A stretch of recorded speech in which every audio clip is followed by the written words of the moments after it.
Bonjour à tous. Eh bien, écoutez, très heureux de vous retrouver cette semaine pour un nouveau billet, un billet que j'ai intitulé Eh oui, la récré est finie. Alors pourquoi? Eh bien, tout simplement parce que depuis l'après-Covid, on a senti que toute l'économie était en surchauffe, avec éventuellement une euphorie qui était complètement disproportionnée dans certains domaines d'activité, où les performances étaient devenues un peu plus faciles, et finalement le seul problème, c'était de trouver du monde pour finalement réussir à répondre à ces nouveaux enjeux, avec des fois des salaires complètement hors sol. On a pu avoir écho de temps en temps d'évolutions de salaire ou des recrutements à des prix complètement dingues, et dans lequel, en échangeant avec un certain nombre de chefs d'entreprise, aujourd'hui ces entreprises le regrettent, puisque finalement ils ont cassé complètement leur grille en créant même de l'injustice dans leurs propres équipes. Les trois erreurs que j'ai pu observer dans cette période, d'abord le premier, c'était le choix sur certains investissements.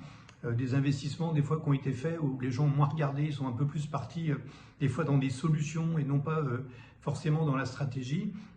J'ai pu constater également des fois des interlocuteurs moins attachés au ROI, puisque finalement globalement ça allait, donc quelques euros de plus ou de moins sur le prix d'un lead, et c'est toujours frustrant quand on veut vraiment optimiser au maximum. En tout cas, ça c'était le premier point. Le deuxième point, c'était le recrutement, avec une aspiration finalement qui nous a rappelé un peu, qui m'a rappelé un peu les années 70, où chacun avait envie d'internaliser un peu la mode à la française.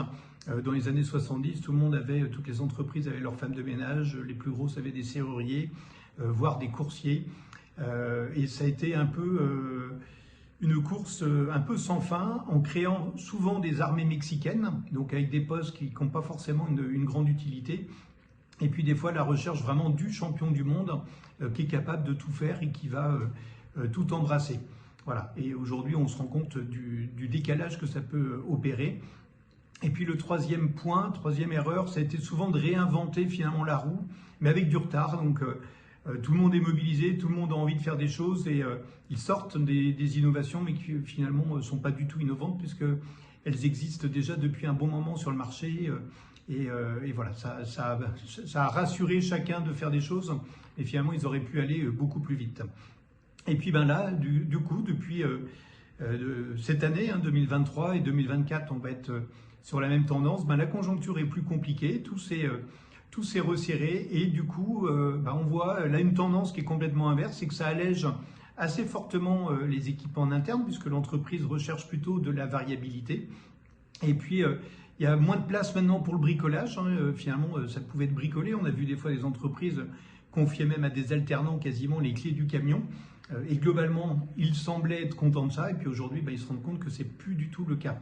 Voilà. Et puis avec un autre élément, c'est qu'il y a l'IA qui est en train d'arriver et qui va imposer encore plus de professionnalisme et nettement moins de bricolage.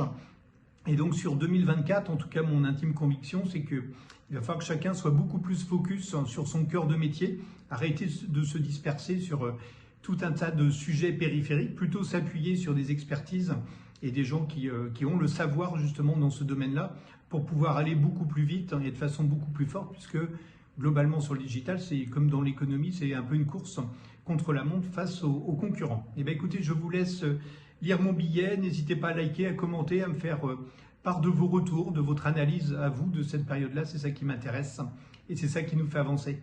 À très bientôt.